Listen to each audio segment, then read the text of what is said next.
Welcome friends, বুলবের জন্য YouTube চ্যানেলে আপনাদের স্বাগত। প্রথমে আমরা দেখে নিই ব্যাঙ্ক নিফটি আজকে কীভাবে মুভ করেছে। দেখুন, ব্যাঙ্ক নিফটি আজকে একটি বড়সড় রেড ক্যান্ডেল তৈরি করেছে এবং কালকের যে ক্যান্ডেল ছিল সেখান থেকে ব্যাঙ্ক নিফটি গ্যাপ আপ করেছে এবং তারপরে উপরে গেছে। 15 মিনিট চার্টে যদি আমরা দেখি, 15 মিনিট চার্ট আমি এখানে খুলে নিয়েছি এবং দেখুন ব্যাঙ্ক নিফটি আজকে যেখানে মুভ করেছে, এই যে এখানে 9টা 15 ক্যান্ডেল মুভ করেছে, তারপরে কিন্তু মার্কেট উপরে গেছে। 5 মিনিটের ক্যান্ডেলে যদি দেখতে চান তাহলে কিন্তু আরও ক্লিয়ারলি দেখা যাবে যে 9টা 15 ক্যান্ডেল মুভ করেছে এবং উপরের দিকে গেছে এবং মার্কেট কিন্তু অনেক সময় এখানে উপরের দিকে ছিল এবং মার্কেট একটি সাইডওয়েজ মোমেন্টাম নেয়। মার্কেট লাস্টে শেষের দিকে মোমেন্টাম এখানে হারায় এবং মোমেন্টাম হারানোর ফলে মার্কেটে কিন্তু একটি বিগ সেল আপ আসে। যেহেতু নিফটির আজকে এক্সপায়ারি ছিল, সেহেতু মার্কেটে শর্ট কভারিং মুভ আসে এবং মার্কেট সাইডওয়েজ হওয়ার পরে এখানে যখন বড় ক্যান্ডেলে শর্ট কভারিং আসে, মার্কেট শর্ট হয়ে যায় নিচে, তারপরে মার্কেট আপ সাইডে উপরে চলে আসে এবং তারপরে সাইডওয়েজ হওয়ার পরে মার্কেট আবার ফ্ল্যাশ সেল দিয়ে দেয়। লাস্টে মার্কেট নেট টু নেট এখানে কভার করে চলে যায় সবাই।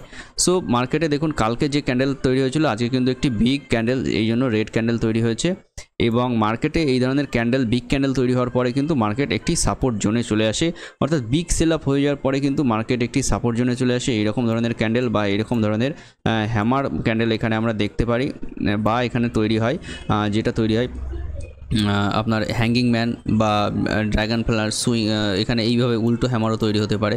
সো মার্কেটে বিশেষ এই ধরনের উল্টো হ্যামার তৈরি হয়, এটাও কিন্তু পজিটিভ ক্যান্ডেল, এটাও পজিটিভ ক্যান্ডেল, এটাও কিন্তু পজিটিভ ক্যান্ডেল। যেহেতু মার্কেটে এই হ্যামারটা যদি উপরে তৈরি হয় তাহলে নেগেটিভ ক্যান্ডেল আমি শিখিয়েছি এবং এটা যদি নিচে তৈরি হয় তাহলে কিন্তু এটা পজিটিভ ক্যান্ডেল। সো মার্কেটে এই ধরনের ক্যান্ডেল যখন তৈরি হয়, বিগ ক্যান্ডেল, এই ধরনের বিগ ক্যান্ডেল যখন তৈরি হয়, মার্কেট কিন্তু একটি পজিটিভ জায়গায় এসে দাঁড়ায় এবং সেই পজিটিভিটির জায়গাটা আমি আপনাদের দেখাবো। এবং দেখুন মার্কেটে এটা আমি ক্লিয়ার করে দিই, মার্কেটে দেখুন 15 EMA নিচে চলে এসছে মার্কেট এবং 200 EMA এর নিচেও আছে। সো মার্কেট যদি কালকে এখানে যদি মার্কেট এইভাবে এখানে ভলাটিলিটি সৃষ্টি করে এইরকম ডেইলি ক্যান্ডেলে এরকম ক্যান্ডেল তৈরি করে, তাহলে কিন্তু এই 15 EMA এরকমভাবে মুভ করার চেষ্টা করবে এবং তারপরের দিন যদি মার্কেট একটি বড় সড়ো গ্রিন ক্যান্ডেল তৈরি করে এরকমভাবে, তাহলে কিন্তু মার্কেটে 15 EMA আরও একটু উপরে চলে যাবে এবং 200 ডেজ এখান থেকে নিচের দিকে চলে আসবে এবং এখানে কিন্তু একটি গোল্ডেল যে ক্রস ওভার তৈরি হয়, সেই ক্রস ওভার তৈরি হবে।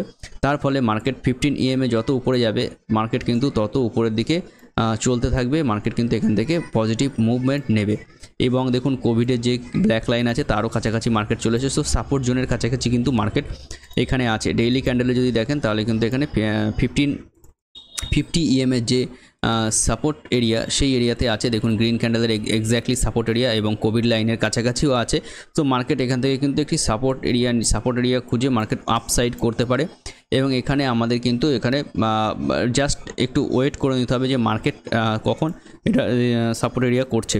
সো মার্কেটে যেহেতু এই জায়গা থেকে ফল এসছে, সো মার্কেটের এই এরিয়াটা কিন্তু ক্রুশিয়াল এরিয়া। সো মার্কেটে এই এরিয়াটার উপরে যতক্ষণ না মার্কেট কাজকর্ম করা শুরু করবে, মার্কেটে কিন্তু আমরা পজিটিভিটি ধরতে পারবো না এবং মার্কেট এই এরিয়ার উপরে তৈরি করার পরে মার্কেট যখনই 48,000-এর উপরে যাবে, সো এখন চলছে 47,000, মার্কেট 1,000 পয়েন্ট এর উপরে যখনই যাবে তখন কিন্তু মার্কেটে ফুললি পজিটিভ হয়ে যাবে। সো মার্কেট তারপরে কিন্তু এখান থেকে পজিটিভলি চলতে থাকবে। যেহেতু এখন ইলেকশন ডেট আছে এবং তার রেজাল্ট এবং US থেকে পজিটিভিটি আসবে কিনা তার একটা সমীক্ষা চলছে যে রেড কাট হবে কিনা। সো US থেকে যদি জুনে রেড কাট হয়, এরকম আনসার্টেনিটির মধ্যেই কিন্তু রেড কাট সম্ভব এবং সেক্ষেত্রে মার্কেটে অনেকের স্টপ লস চলে যেতে পারে। সো সেক্ষেত্রে কিন্তু আমাদের মার্কেট এখান থেকে পজিটিভ সিগন্যাল নিয়ে মার্কেট আপসাইডে করতে পারে। সো এবার যদি আপসাইড করে মার্কেট কিন্তু 50,000 থেকে 51,000-এর মুভ কিন্তু মার্কেট দিয়ে দেবে।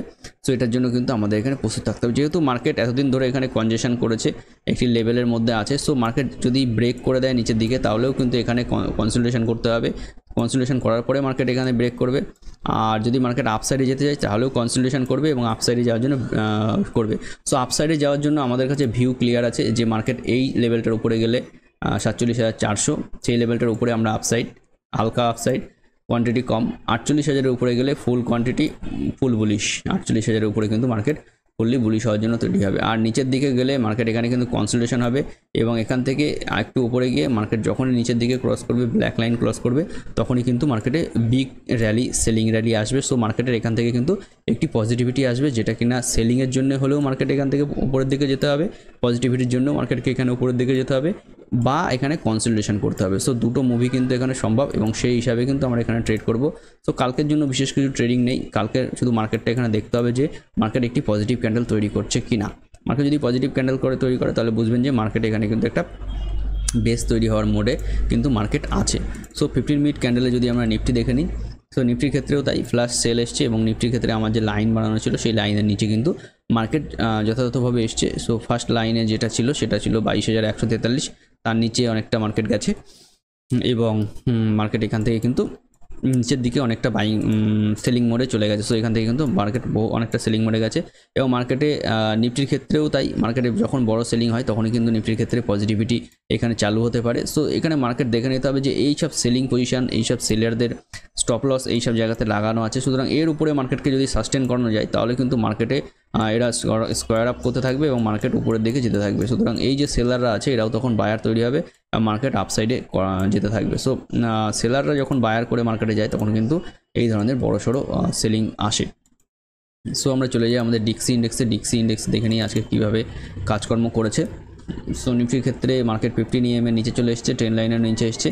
সো নিফটির ক্ষেত্রে মার্কেট নিচের দিকে টার্গেট বড় হতে পারে। সো সেক্ষেত্রে কিন্তু এইসব এরিয়া সেলিং এরিয়া হতে পারে। 22,200 এইসব এরিয়াতে গেলে একবার সেলিং পুশ আপ হতে পারে এবং 21,985 বা 21,962 এইসব এরিয়ার নিচে আবার যখন নিফটি আসবে আবার কিন্তু ফ্ল্যাশ বড় সব সেল আপ হবে। সুতরাং একটা পুল ব্যাক বাকি আছে, সেই পুল ব্যাকের জন্য আমাদের ওয়েট করতে হবে যে নিফটি কতটা পরিমাণে পুল ব্যাক দিতে পারছে। সো পুল ব্যাক যখনই দেবে তখনই তারপরে কিন্তু মার্কেটে যদি নেগেটিভিটি ট্রেড করার আমাদের ইচ্ছা থাকে তাহলে কিন্তু এই যে 21,900 950, সুতরাং তার নিচে কিন্তু আমাদের সেলিং পজিশন আমরা বড়সড় তৈরি করতে পারবো এবং টার্গেট আমাদের ফার্স্ট টার্গেট হয়ে যাবে 21,700, 200 পয়েন্টের টার্গেট কিন্তু আমরা নিফটিতে এখান থেকে পেয়ে যেতে পারি। সো আমরা দেখে নিই আমাদের ডিক্সি ইন্ডেক্স কী বলছে। দেখুন ডিক্সি ইন্ডেক্স চলে এসছে। সো ডিক্সি ইন্ডেক্সে একটি বাইং প্রেশার এখানে তৈরি হচ্ছে এবং ডিক্সি এখান থেকে যদি সুইং হাই ক্রস করে দেয় তাহলে কিন্তু ডিক্সিতে বড়সড় র্যালি আসতে পারে এবং সেক্ষেত্রে মার্কেট কিন্তু নিচের দিকে প্রেশারে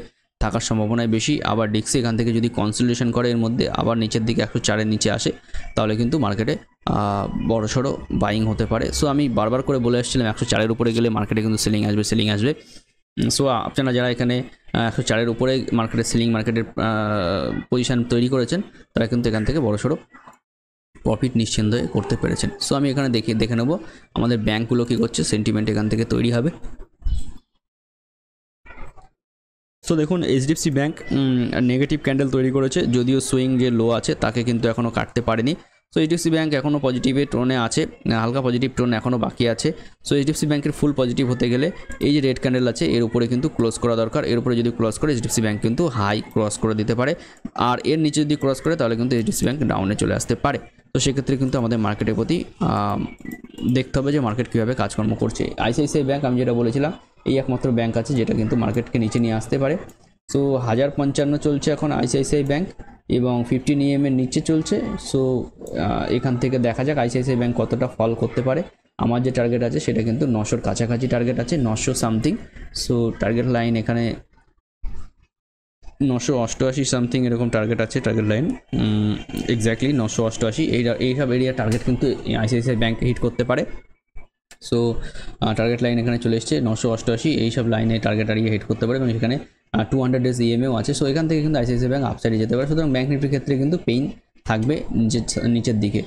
স্টেট ব্যাঙ্কও নিচের দিকে চলে এসছে এবং যে আমার যে টার্গেট এরিয়া ছিল তার মধ্যেই কাজকর্ম করছে, হালকা উপরে গেছিলো তারপরে কিন্তু আবার টার্গেট এরিয়ার মধ্যে এসেই কাজকর্ম করছে। সো স্টেট ব্যাঙ্কের ক্ষেত্রে কিন্তু নেগেটিভিটি আছে, অ্যাক্সিস ব্যাঙ্কের ক্ষেত্রে নেগেটিভিটি ফুল রয়েছে, কোটাক ব্যাঙ্কের ক্ষেত্রেও নেগেটিভিটি রয়েছে, তবুও কোটাক ব্যাঙ্ক একটু পজিটিভ নোটে আছে এবং পিএসইউ ইন্ডেক্স এখান থেকে উপরের দিক থেকে হ্যামার তৈরি করছে। সো মার্কেটে কিন্তু প্রেশার থাকতে পারে। সো ব্যাঙ্ক নিফটির ক্ষেত্রে কিন্তু মার্কেটে প্রেশার আছে। স্মল ক্যাপও এখান থেকে পাল্টি দিয়েছে, আজকে যথেষ্ট পজিটিভ ছিল সেখান থেকে কিন্তু পাল্টি দিয়ে যথেষ্ট নিচে এসছে।